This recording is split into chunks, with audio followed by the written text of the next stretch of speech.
Thanks for downloading this episode from Teachers Talk Radio.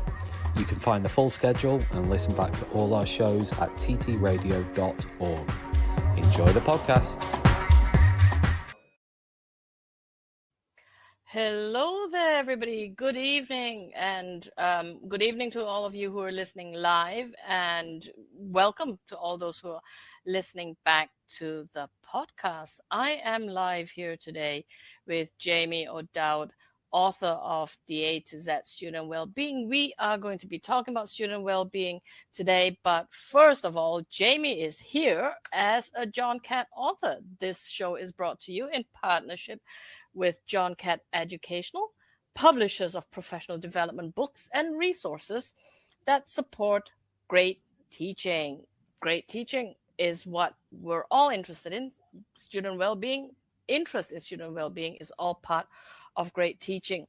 So level up your professional development today and visit johncattbookshop.com to explore the full range of titles and use the code. You see it here on the screen. Use the code JCTTR2425 for 20% off your order.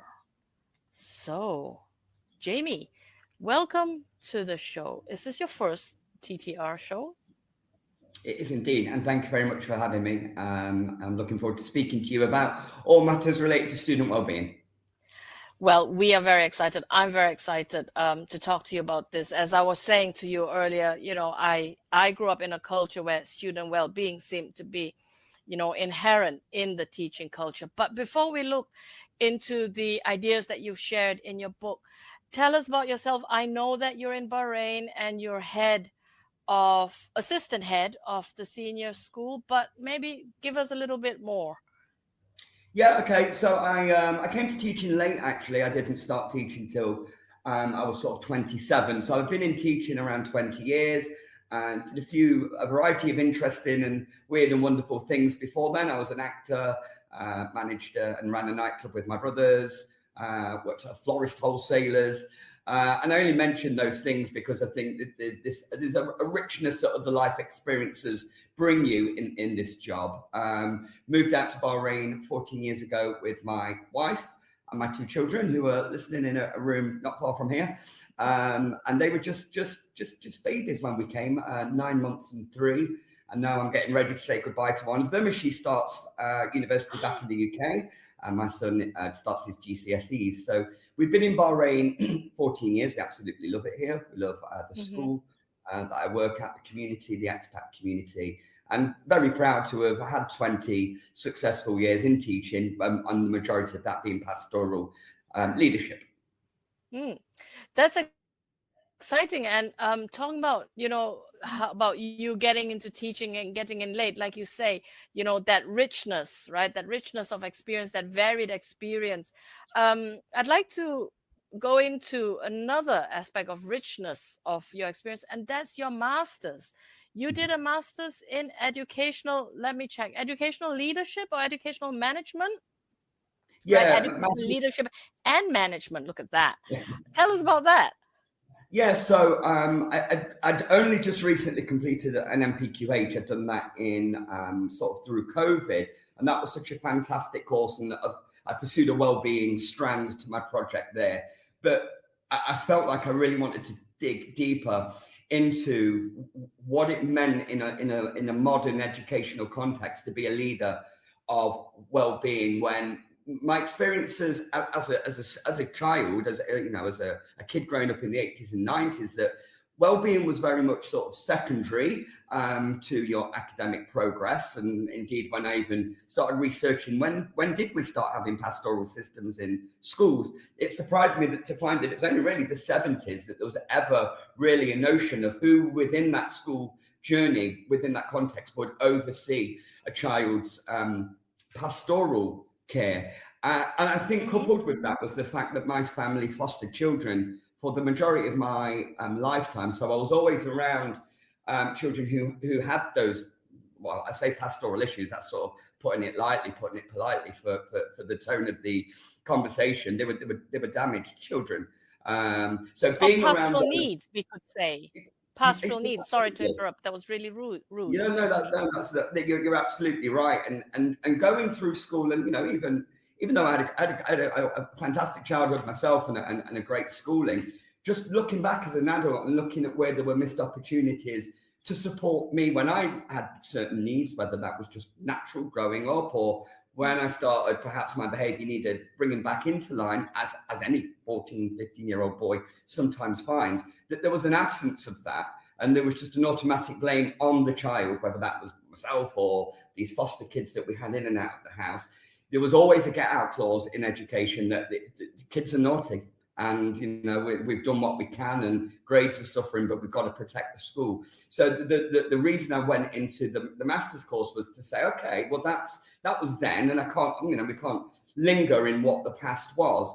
But I know that there's so many good wellbeing programs out there. And coming out of COVID, schools certainly scrambled to try and make sure that their pastoral wellbeing, mental health provision was top notch. Yet so many of these programs in schools I went to around the Middle East in particular just failed to stick.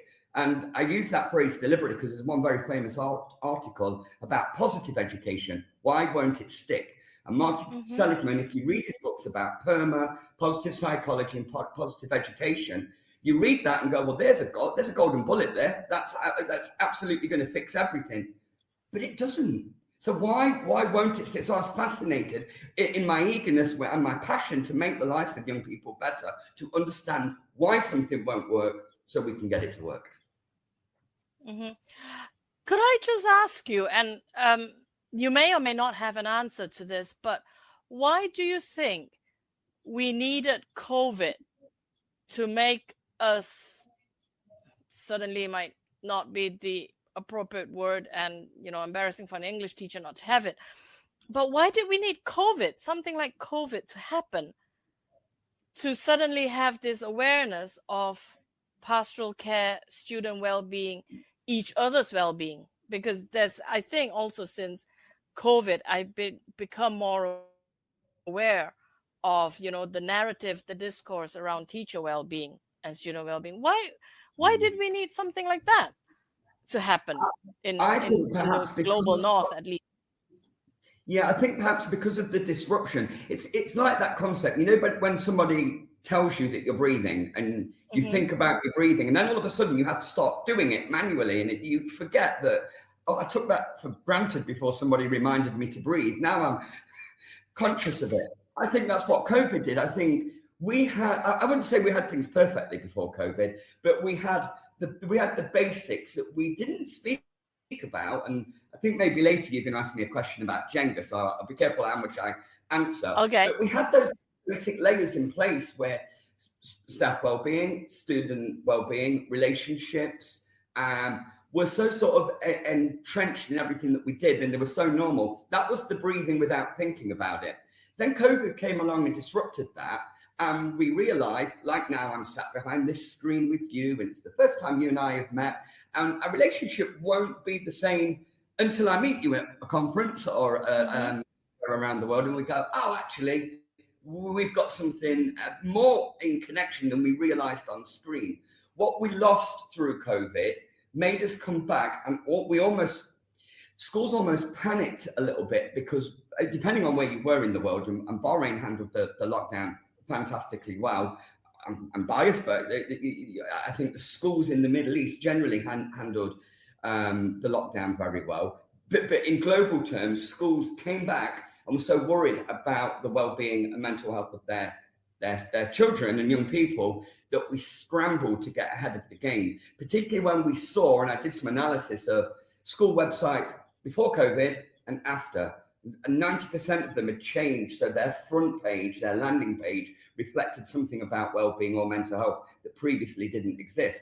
Because what parents saw when they were this side of the camera, like I was, trying to teach my children and children online, non-teaching parents realized this is really hard. This is difficult to manage.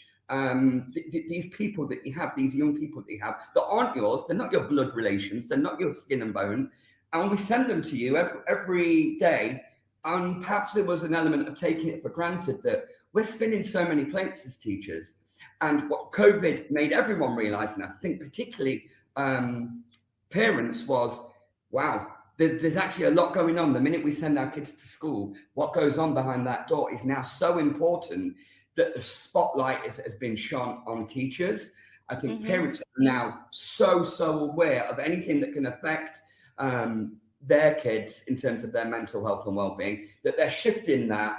I wouldn't say anxiety, because that's unfair on parents, but they're shifting that focus to the schools, and they're asking schools the question, what is it you're doing? Yeah, I've seen your grades, you've got a big banner outside your school, you've got it on the website, that's fine, that's a number. But what are you doing to make sure my child's well? And schools are trying to stay ahead of that by going, yes, we need to be very explicit.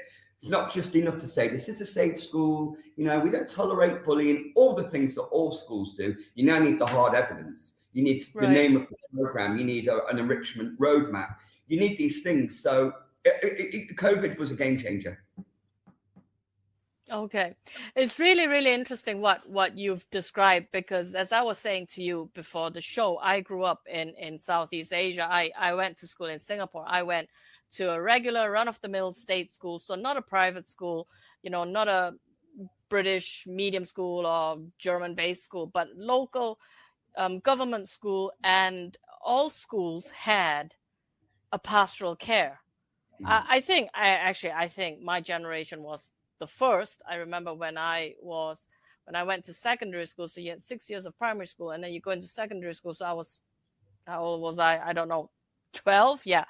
I went to secondary school when I was 12, and we were the first batch who we were given mentors, and there was this 1 hour a week of pastoral care. And I was in an all-girls school, and we thought it was hilarious. We were all giggling, and nobody had, I don't know if the teachers had an idea, but as kids, we had no idea what were we supposed to do in this, 1 hour a week with the teacher. But, and then, as time went on, I finished school and, had lots of pastoral care sessions, knew that my school had, counselors, school counselors, so not the kind of career counseling, but really, people who were trained. And then I went into adult life, and I worked. I helped out at a secondary school. I made one of the teachers became a friend, and she was then doing training to become a counselor, and she's been working in that secondary school as a counselor.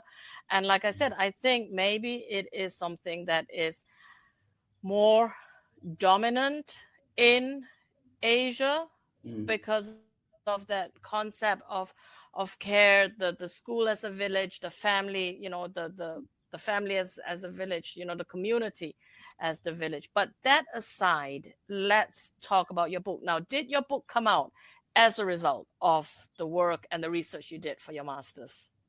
Yeah, I definitely think I would have been in a less advantageous position to write it had I not done the master's. There was, I suppose, a certain degree of luck to how the book came around, which is that Roy Blatchford, the series editor, does work closely with our school. And I think even before his first book in the series came out, him and I would often speak when he came to visit Bahrain about all aspects of teaching and learning. When you just get that person who is so knowledgeable, I still think that I'm relatively early in my career, even though I'm getting on a bit. I'm 47 and I've been teaching 20 years. I look at people like Roy and really want to sort of take what I can from their knowledge. Now, when he did share his first book with us, and in true Roy style, said, right, give me some feedback about this. And he's open with his email. I said, well, Roy, I mean, you've missed a trick. No well-being. In fact, there's nothing in the A to Z of well-being. I know at the time, I had no idea that he was extending the series. So he said, okay. And he tested me a little bit. Write me a couple of chapters. I could write 2 A to Zs. So I sent a couple in. And actually, when we then said, yeah, let's go ahead and write the full book, I realized just how much I was drawing from that research, because a master's it's intense. The dissertation did take. I actually took an extra year to write it because I wanted to get it right, because it wasn't about getting the qualification. It was about proving and knowing and offering the the community something that might be of benefit. If you're putting a wellbeing program in, what are the things that will ultimately lead it to fail? So I don't think I could split the two. I don't think I could have done the book without the master's research as that evidence base. Okay. And I mean, Roy is wonderful. I interviewed him about one of his other A to Zs, and he's lovely. He comes with so much experience. I just have to share with you, you said, that you feel that you're just at the beginning of your career.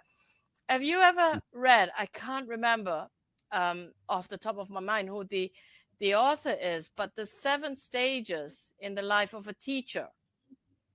Where come across that, no. Okay, I'm gonna have to look that up for you, but you have the 7 stages, not related to student well-being, so we digress here. But the first stage is, when you're it's all about survival. You've just qualified, and you're in survival mode, and then as you go on through these stages, at some point, you come right at the end is just resignation, or where you think, oh, I've done everything. And I think you're there kind of in the middle, one of the middle stages, where you found a passion, you found something that you're really passionate about and want to work on. So you're there. I have to get the article to you.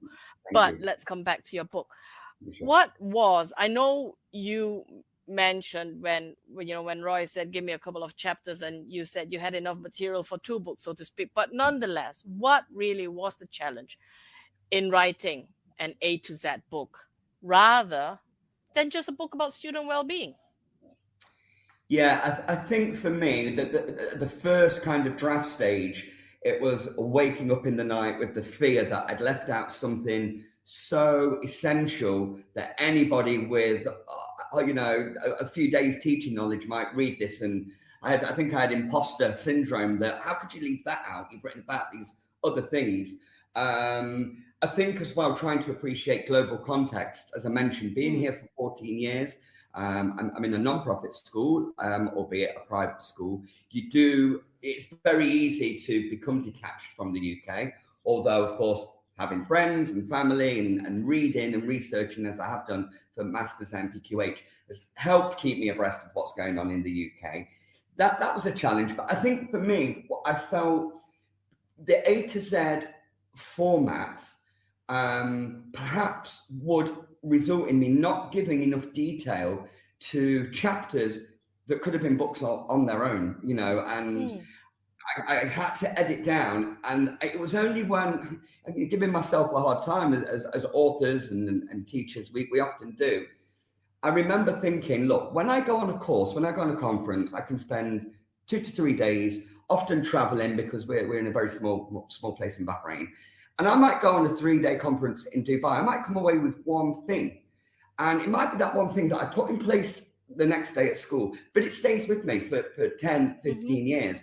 So I remember reflecting and getting halfway through the book thinking, am I doing well-being justice with these brief chapters?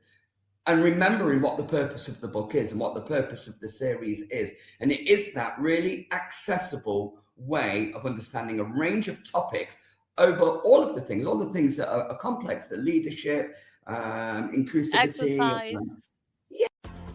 Need a smarter way to teach? Wish your lessons had more impact? Eduflix.com. Stream educational films for teachers and students in or out of the classroom. Keep students engaged.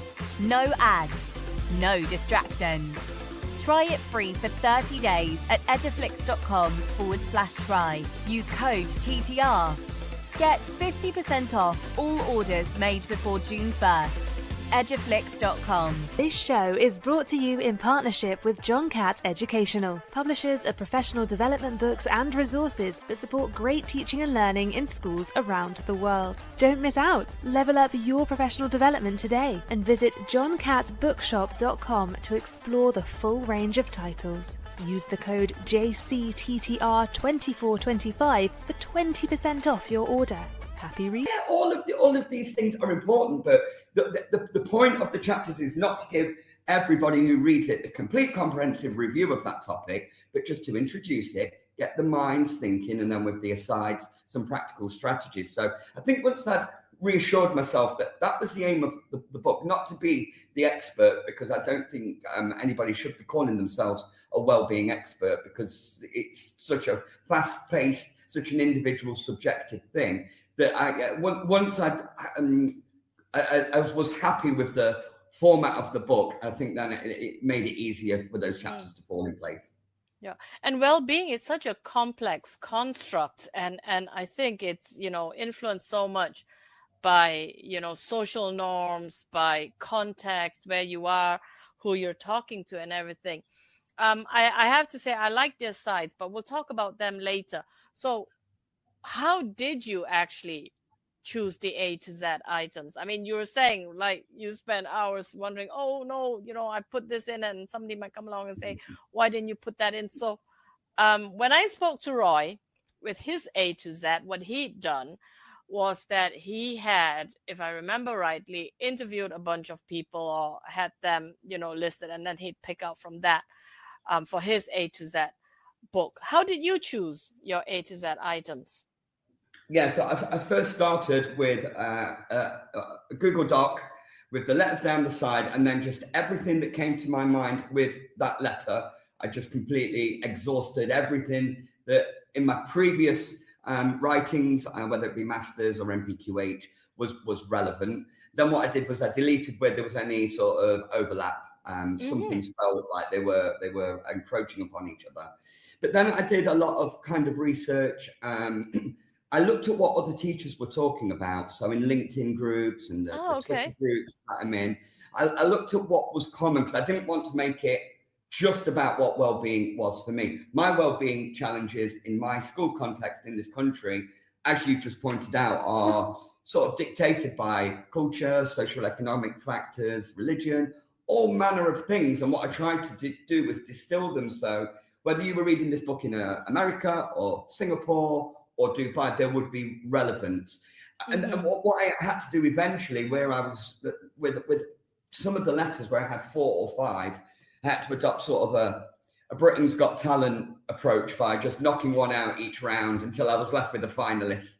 So I was playing them off against each other, thinking in my head, who would win in this battle if they were vying for a place in the final book? And then in my mind, just giving them little summaries, give me a pitch. Why should I have behavior over boys? Because boys have their own well-being challenges, and I wanted to think about something gender specific. So yeah, I played a little bit of a knockout game. It took a while. It wasn't easy. Was it fun though? You have to make it fun. I adopt the same technique when I'm trying to decide which takeaway to order. I line them all up and then knock them out one by one until I know with what I want to eat.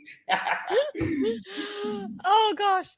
Okay. So I love the format of each chapter. And when you were saying, that when you described it, where you didn't want it to be overly complex and something that people could relate to, that was one thing that struck me as well, that as I was reading, the different items in the A to Z, sometimes I did think to myself, oh, I'd like to read more about that. And then I'd start Googling it to see, what other people had said.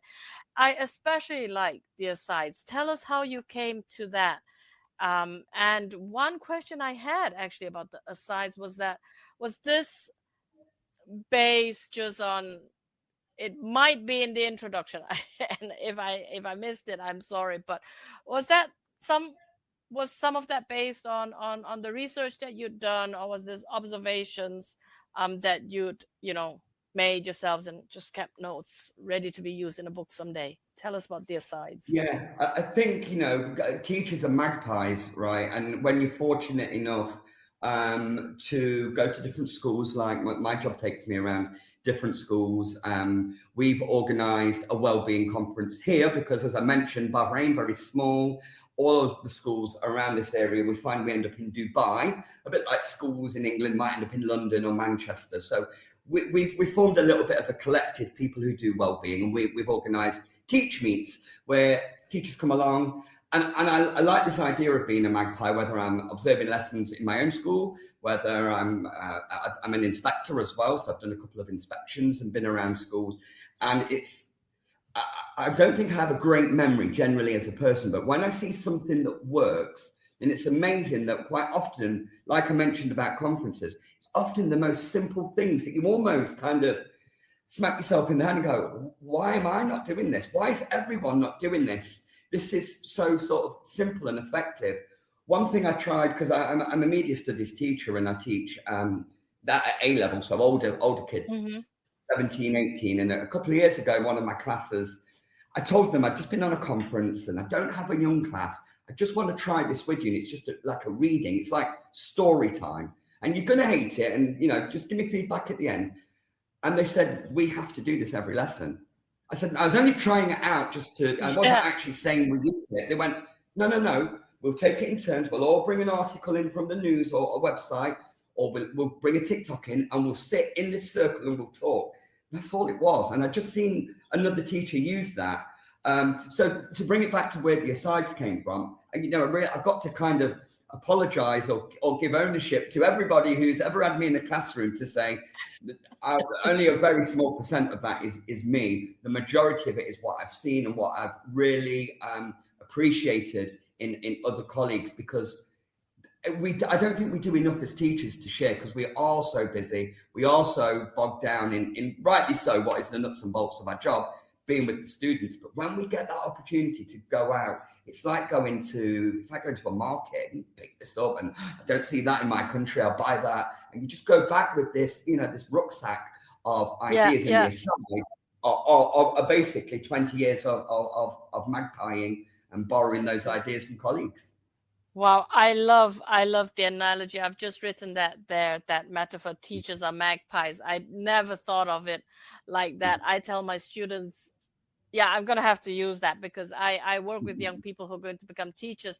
And I tell them that you've got to be like a circus act and have all these tips and tricks and tools in your back pocket. But I think magpies might work better with them. So I loved your A to Z. I mean, because for me personally, I've never put so much thought into student well-being. I am concerned about the well-being of my students, of course, but never really sat down and thought about it. I loved your A to Z items, and I'll tell you later which ones I like. But first of all, with you being the author, tell us your favorites and maybe elaborate on a couple of them. I think I actually it's been a while since I've read the book, but I've read it so many times in the draft stage, it's almost committed to memory. But I think at the start of G, gratitude, I think I make a disclaimer that I say, this is my personal favorite. I think I'm actually quite new to gratitude as a concept, and that I was exposed to that kind of through PERMA and positive education. And I would openly hold my hands up and say, even as an English teacher, that's my main subject, I misunderstood the concept of gratitude. And the reason I wrote about it was not because I think if I did, everybody does, but it's so much more than the please and the thank yous. I've been very fortunate to have spent time working in South Africa, in a township, and in Thailand, again, in villages.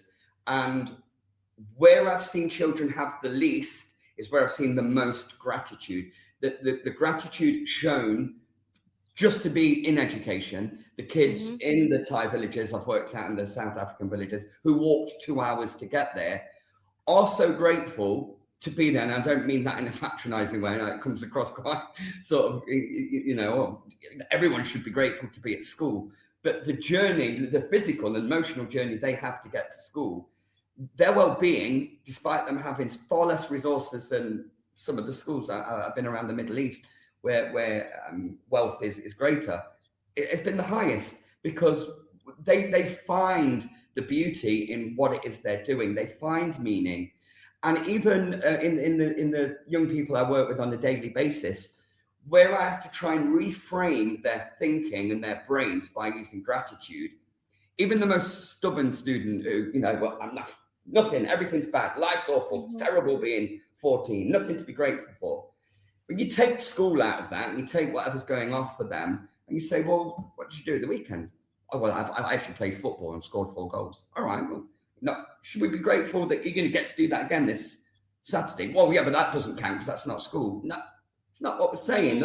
Yeah. And it's about reframing. So that kid who comes in like that, all of a sudden, because you've got them speaking and appreciating that, you know what, life isn't so bad. Might just have had a terrible lesson, or might have just fallen out with my friends. But when you just reframe, I suppose there's a little bit of manipulation in there. Let's get the thoughts in this direction. Now let's come back to the thing that you're really upset about and approach that now with a bit more of a positive outcome. It's kind of common sense. So that was one of my favorites. I liked the chapter that I wrote. I think it's about knowing. Knowing. Yes, knowing, knowledge. Yeah. English teacher, I'm spelling it wrong. The chapter Knowledge. Not knowledge. Knowledge. And thinking about, because I'm interested as an English teacher in the language children use and young people, how it evolves. As I said, I've got an 18 and a 15-year-old. And the word skibbity, that was the buzzword of the day only a few weeks ago. Now, if my son's listening to it in his bedroom, he'll be cringing, going, oh, Dad didn't just say that, did he? So I'm interested in, as teachers, we don't need to be native speakers of their tongue. We don't need to know every meme and you know, is Fortnite in, is Roblox in, but just having that knowledge of what it is to be a young kid today. What does it mean to be 13? What do most teachers know what 13-year-olds do after school with their lives? You know, and that's not to impose and say we should know everything, but what I was as a 13-year-old is different to what my son and my daughters were when they were that age. And I think if we lose sight of who our audience is and who we've got in the room, then I think we're doing them a disservice by either talking down to them or pitching things too far for them. So I think we forget as teachers, it's kind of part of our role to have some knowledge of young people generally. Yeah. And you don't connect with them, I think. And that is one thing that I try to get across to my teacher candidates.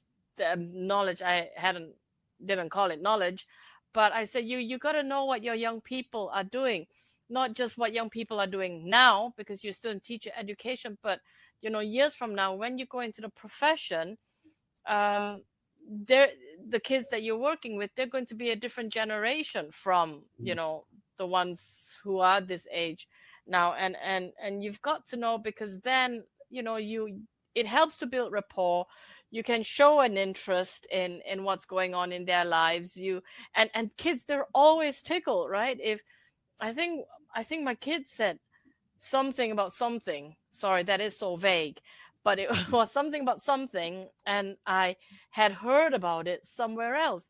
And he was so tickled that I'd heard about it. And he was like, oh, you're not as ancient as I thought, which I thought was a bit rude. But you know, but kids, they just get, you know, when they hear an adult share knowledge about their own lives, they're like, oh, wow, you know, it shows that little bit of interest, I think. To go back to the conversation we were having about COVID, when in my role as the pastoral lead, when we did student voice activities about, right, you know, how are you? We're in this weird world now where we're online. The number one thing that students said they missed, and I saw that this was mirrored in other research and surveys that were done, they missed that. That was the thing they missed, because you come into my classroom, the first 10 minutes, you know, I know each kid. So, oh, did you win at football this weekend? And oh, don't tell me you hurt yourself playing tennis again. No, we lost that because we were afraid over this camera. Well, who's there? Whose mum might be over there? And if we're being silly, and we lost our authentic selves because we're nervous, right? Anything can be taken out of context as a teacher, and that banter that you have might look different in different households. And kids said, we lost that. We lost how's your day? We lost chatting about the film that's just come out. We lost all of that natural stuff that goes on before you can then sort of crack the whip and go, right, come on, we've got to get on with Of Mice and Men today, right? Enough talking about football. And that's life. That's, I mean, you and I did it and we don't know each other. We had a chit chat 3 or 4 minutes before we got down to business, before this call. And we lost that in COVID. But when students know you care about them, sometimes it is only 2 minutes, 3 minutes investment. And they go, he's cool. He can talk to us. He knows us. He remembers that I had that tennis tournament. And now, you know what? I'm going to work for him because he's all right, that guy. So. Yeah. And you know what? I think no matter what age the students are, when you show that you remember something they've told you, they're just so pleased because they feel recognized they feel that, to them, they feel that they're no longer just a number or a name on your register. And my students have said it to me before, and my students, I don't know why we seem to think that student well-being is predominantly for those in compulsory schooling. At university we have that as well. Mental health is an issue, and I see it with my students. And when I think I said, one of my students, her family has chickens, and I had her, I think, a year back, and I met her and I go, "Oh, how's your chickens?" And she goes, "Oh my God, Miss Kuttig, you still remember my chickens?" And I said, "Yes, I know you had chickens," and things like that. And it's that connection. And actually, when you were talking about banter, I thought to myself, see, B. Did you have B for banter on your list as you were sifting those out? Do you have another one, or can I ask you about the ones that I thought were really interesting? Something underrated? You know what? I mean, it was a bit of a cheat, really, when I put treble Z for sleep, because what else do you put for Z? I mean, zoos are good for your well-being, so we could have talked about that, but it would have been a bit disingenuous. But I mean, I think sleep. Yeah, I think sleep is, I mean, even for adults, I struggle with sleep. One of my children struggles with sleep. And then through the wellbeing data, we use a platform called Komodo, which gathers wellbeing insights and data from thousands of schools, and they publish an annual report. And I don't think this year, but last year, sleep came up as one of the biggest factors, and that crosses cultures, socioeconomic barriers. It crosses everything, because the culture around sleep now with devices, and when I go out, when I've been on holiday with my kids and we share a hotel room, just the ding ding, there's no escape. And when me and my daughter took a little holiday just us two a couple of years ago, and this was happening, it was the next day I said to her, "Why do you keep it on? Why do you not switch it off?" And she said, "What if I miss something? What if something has happened?" And I've only asked her this recently, actually. What if something's happened? What if someone's tagged me and it's a horrible photo? The fear of missing out is all linking into sleep. And I know I've learned as an adult, I can't go to bed and scroll for 30 minutes, because whether it's football and I get anxious about whether my team are going to make it to the Champions League, or whether I've seen something that's excited me about going to school the next day to try this out. I know how my brain works. And the minute it starts going fuzzy, I'm done. I won't sleep till 2:00. So I think the chapter on sleep is really interesting, because it's a massive battle for young people. Did your team make it to the Champions League? We will find out on Sunday. We need to win and one of the team lose. So we're almost there. I'll send you an email. I'll let you know. Okay. You send me an email and I'll send you an email about the 7 stages in the life of a teacher. Okay. Well, you were talking about the phones and all. At home, we have a policy, well, apart from the adults, but with the kids, no phones in their bedrooms. So their phones stay in the living room and they get it in the morning after they wake up and before they go to school. Yeah. So tell me about Jenga. You had that.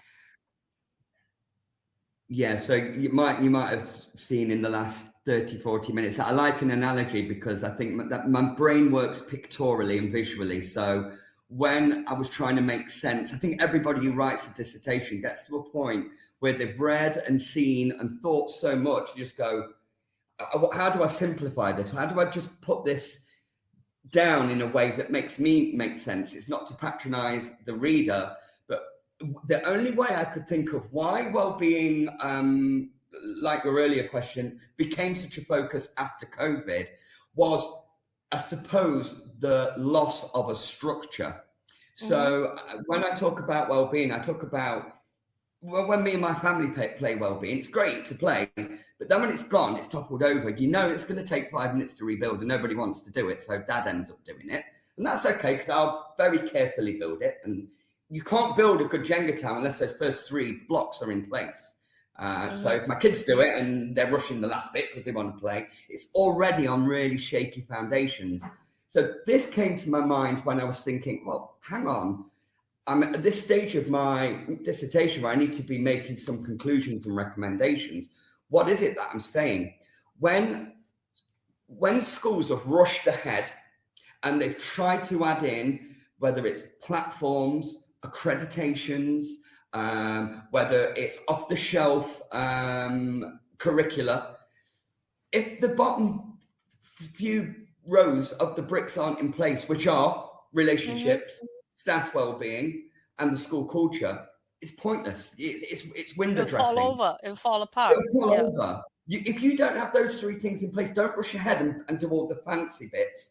Don't host that wellbeing conference if actually the wellbeing conference, your staff have been made to go, they're not happy, they've been here since 6 o'clock, and this wellbeing conference is the thing that's going to topple them over. The irony is not lost on me that we do those things, and I've made those mistakes as well, by the way. I'm certainly not perfect. I am someone who, like I said about sleep, if I see something that I think is going to work, I'm so desperate for it to work, I want it done tomorrow.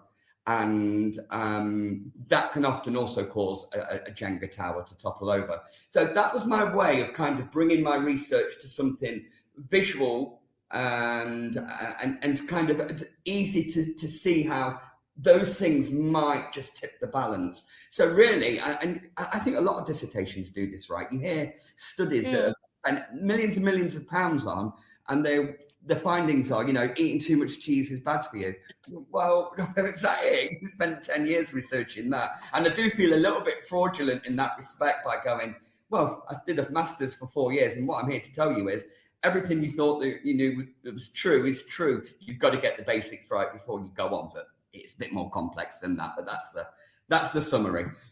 Okay, cool. That was a good one. I loved the pictures as well. I mean, the image. It just made it, really, really clear. I love a good diagram picture thing. Ill-being, you had under I, ill-being as opposed to well-being. Why? Yeah. Why ill-being? I debated that one the most. That was the one I was least confident in because it's not a thing. That nobody, we have safeguarding on our pastoral agendas and there's books about nobody talks about well-being. To be honest, I don't know if it is a thing, but the point I'm trying to make in the chapter is well-being gets a bad press in a lot of areas. And actually, in some conferences that I speak at, I talk about well-being almost becoming a dirty word because it's almost like some teachers, particularly if they've heard me speak 3 or 4 times, will roll their eyes and go, oh, it's him again going on about well-being. We get it. COVID, well-being, let's all, look after kids. But the ill-being takes a bit of a different slant because I'm not necessarily just thinking about emotional well-being. I'm thinking about how difficult is it in our job? And I teach senior school kids. My wife's a nursery nurse teacher. Now, she deals with snotty-nosed kids and kids falling over and seeing different bumps and bruises on kids all the time. Whereas when I see it in a senior school, quite often you send them to the nurse, and it's easier for older children, the children I work with, to mask signs of emotional ill-being by masking physical manifestations of them not being well. And I think I gave a couple of examples in that chapter where, teachers, and I don't want to be dramatic about it, potentially save lives by going, oh, you've hurt your wrist. Yeah, I did it playing football. And then next week, is that wrist done yet? Yeah, well, it's not because I'm not allowed on my bike anymore. And that teacher's gone, hang on, football last week, cycling this week, it's not matched. And it's been, found out that actually that kid's been hit around at home. Now, again, maybe because of my background with these foster kids and always being conscious and being a father myself of if my child's physically hurt, I can see that. And hopefully there is just a logical explanation to it. As teachers, I hope nobody would ever want to take the risk of missing a sign and not necessarily raising a flag about that, even if that just means passing it on to the safeguarding lead or the nurse for further investigation, because we do worry about upsetting parents. And, if you get a call and the insinuation is your child's got lots of bruises, what's going on? There's a right way to do that. I mean, if I took that call about, my son who's 14, plays football and rides a bike, I'd be really grateful. I'd go, thank you, appreciate that. But we can explain those things. I think, in Casey and in light of Every Child Matters and all the horror stories we've heard, Victoria Clumbier and Baby P, I think teachers, we're under a lot of pressure at the moment to get everything right. Parents have a lot of power, but I think the chapter was relevant because let's not forget, over everything else, what our primary job is, and that's keeping children safe. I'd much rather, duty of care, and let's make sure that always stays the priority, and let's not worry about upsetting people by doing that. Let's make sure that's a priority. I think what you just said there about upsetting people, I think there are people who may think, oh, the school has overreacted or the teacher has overreacted. I think it happened with somebody I knew, and the person got really angry when the teachers noticed something, and they spoke then with the parents directly. So it didn't go up further on the chain. But then those parents then spoke to me, and they were a bit miffed, and they thought, oh, well, I think the school's overreacting. I mean, it can go both ways, right? It can be the school overreacting. Yeah. And I just tried to explain. I tried to explain to the family. I said, well, they do have a duty of care. And, if it had been somebody else's child and that child really needed help, I think you'd be grateful. I think so. I think, we'll make the headlines where, in those awful examples I just gave you, where social services and teachers miss the signs, but on a daily basis, without it being headline news, because we do things the other way as well. We stop children getting hurt. We keep children safe. We alert social services. That's every day. And I think, a lot of people perhaps who aren't teachers don't understand that the job is more than just passing on skills and knowledge. When we are social workers, we're counsellors, we're mothers and fathers to some of these kids who don't have, other people to speak to. And whilst, I don't mind my friends sort of joking around when it comes to summer holidays and, oh, you're off for 6 weeks and you got 3 weeks at Christmas.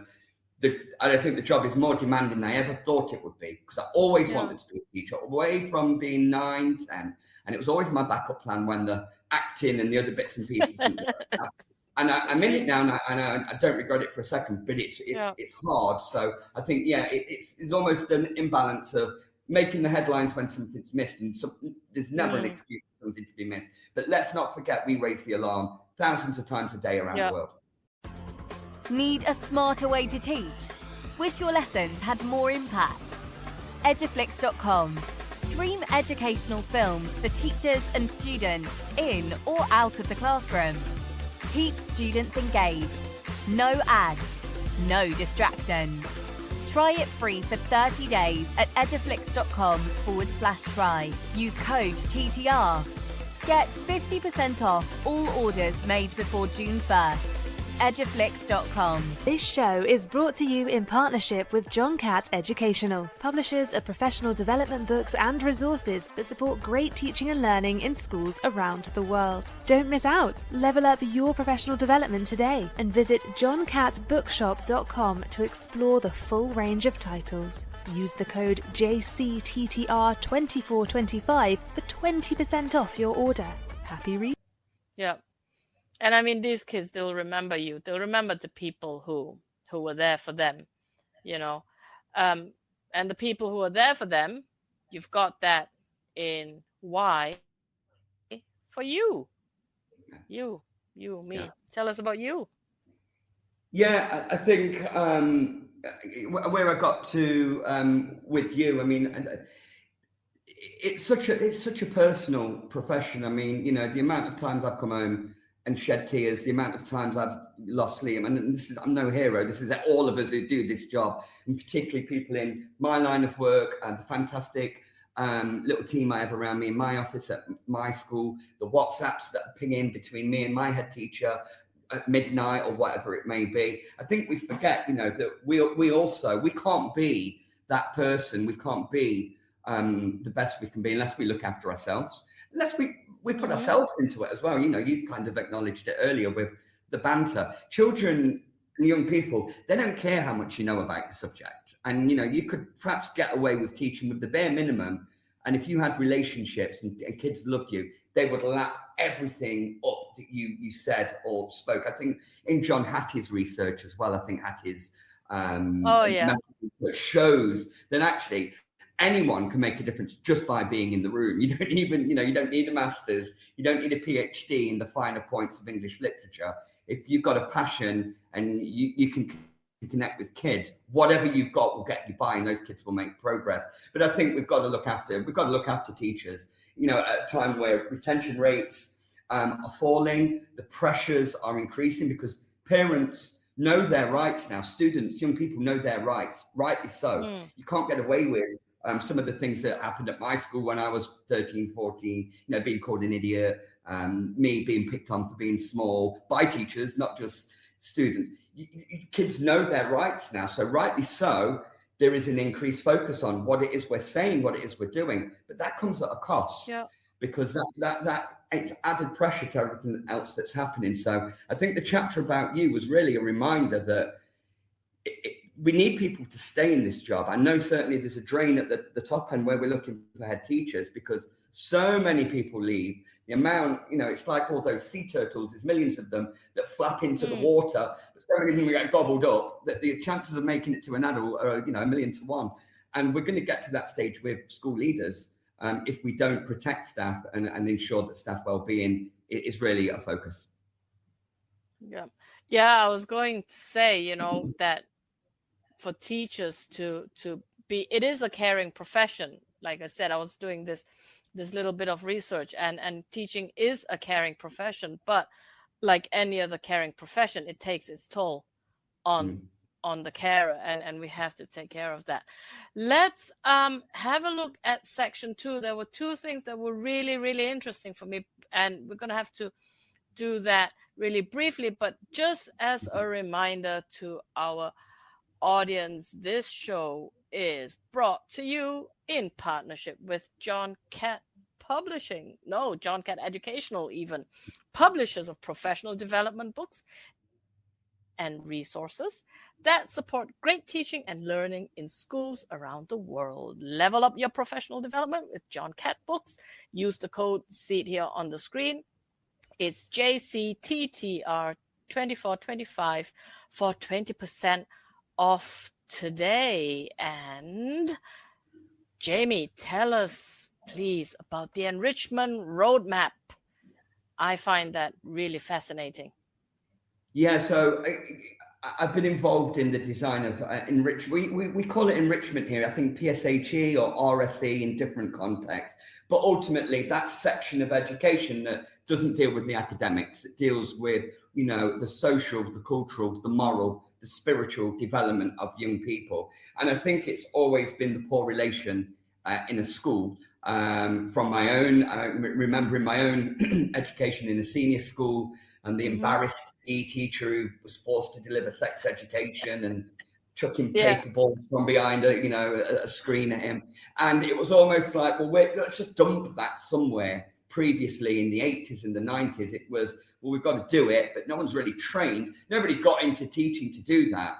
And I think where I was at a crossroads when I didn't know whether I wanted to be a social worker or a teacher, it's perfect. It brings a cross section of the things that I find really interesting. I love my subjects that I teach, English and media studies, but I'm really, I feel we can empower teachers to actually raise better human beings at a time when the world needs them. But I don't think it's been ever more critical to, 1, be a good parent, but 2, raise children in this global village we're in now to be role models for the world. And I think the idea of an enrichment roadmap, instead of blundering through, like I've seen some schools kind of, well, the year 8, let's do something on bullying. Well, year 9's got to be about drugs and vaping. To have something mapped out where you can say to parents, this is how we're going to help you, raise your child. You're going to do the majority of the work. But in school, we're going to take them, and, the roadmap spirals round. We're going to take them on this journey to make sure all of these points are covered at age-appropriate times in their development. So somebody somewhere is having those conversations. And the way we've designed that is that at the right junctures, appropriate people are delivering that material. So it's not the embarrassed geography teacher who's been forced to deliver sex ed talks. We've got school counsellors, we've got people trained. So we've really tried to roadmap that out so we can show to staff and students, we have a plan. We know where we want you to be, whether you leave us in year 8 or year 13. This is the kind of person we're trying to raise. So I think it's an important document to have for all schools. Yeah, I love it. I love the concept. I really love the concept and what you're saying with, the age appropriacy and having that roadmap. And I think it shows that, a lot of thought has gone into it in, by the school, where they're not just thinking about, the curriculum, that content knowledge that the students should be acquiring, right? But also their personal development, how we can, raise or, I'll just use the word raise good world citizens, nothing less. Language charter. Oh, we are excellent with our timing here. Language charter. So I love that. The language charter again was really interesting. I think looking at this from an English teacher point of view, the fact that now young people communicate in text more so than ever before, I think the fact that they can replay or revisit messages means that the power of words to them is so important.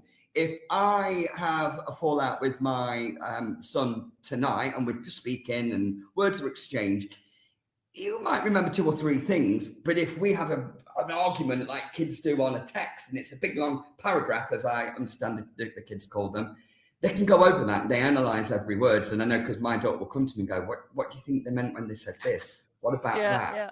And so the importance of language is not just about the verbal, it's about understanding that the power and the impact of words, I think, has taken on greater significance since social media.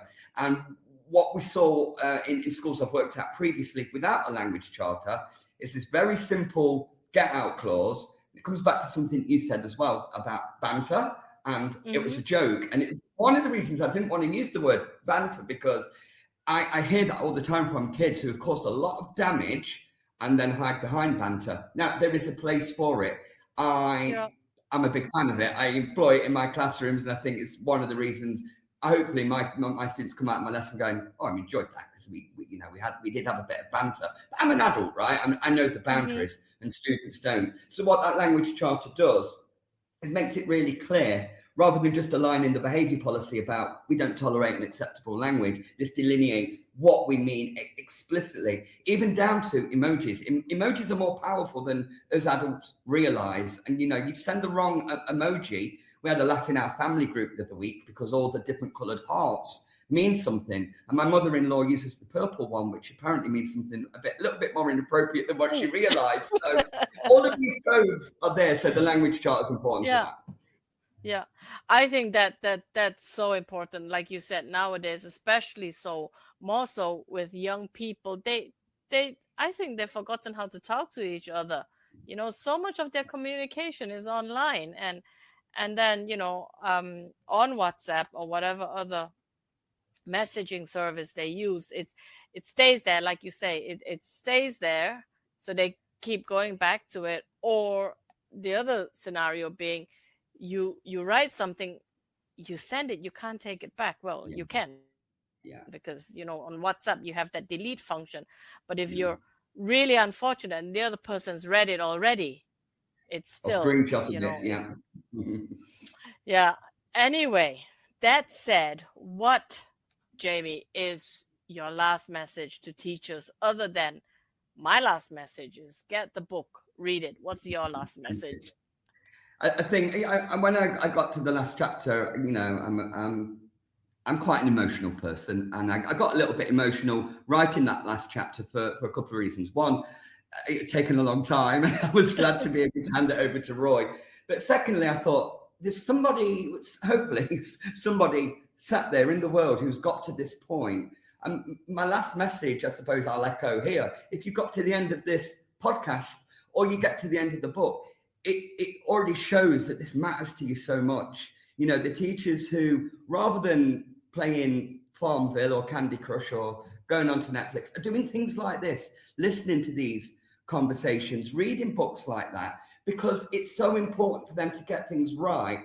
I just think I encourage you, even when you have a bad day, and we all have them, even when you think, this might not be the job for you, there's a kid somewhere who every day thinks about you. There's a kid who's 27 now who perhaps wouldn't be there if it wasn't for you, because you did something, and it might be something you can't even remember.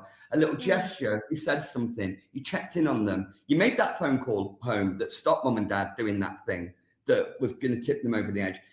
I think this job is an absolute privilege with all the pressures that come with it. I think the position we're in, that when we retire at 65, 70, whatever it might be now, that there will be an impact. There will be something that we did that changed the course, whether it's put someone on a different career path, might not even be social or emotional, but you might have empowered that person to seek that career over that one. I think just hang on to that, because this is the best job in the world, to go in to an environment where you might be tired, you might be fed up, and within an hour those kids can just light you back up again and reignite that passion, remind you, like the girl who brought me a little gift in today for the end of term. It was just a hat, and it just said best teacher, and I put it on my shelf, and it just meant the world, because you deal with a lot, and there are people who are grateful, and it does matter, and you are really, really important. You've just put the weight of the world on our shoulders there, Jamie. On that note, our dear listeners and viewers, have you subscribed to our weekly newsletter yet? It's called Soundbites and Insights, and it's delivered to 10,000 educators a week. It contains a curated selection of 4 standout TTR shows from the week, exclusive discounts, and exclusive offers from our sponsors. Sign up on our website at ttradio.org/newsletter. I have been talking with Jamie O'Dowd, author of A-Z of Student Wellbeing. This show has been brought to you in partnership with John Catt Educational Publishers. Thank you for listening. Thank you so much, Jamie, for your insights. It has been a pleasure talking to you. You've been listening to Teachers Talk Radio. Tune in live and listen back at ttradio.org. We look forward to hearing from you next time on Teachers Talk Radio.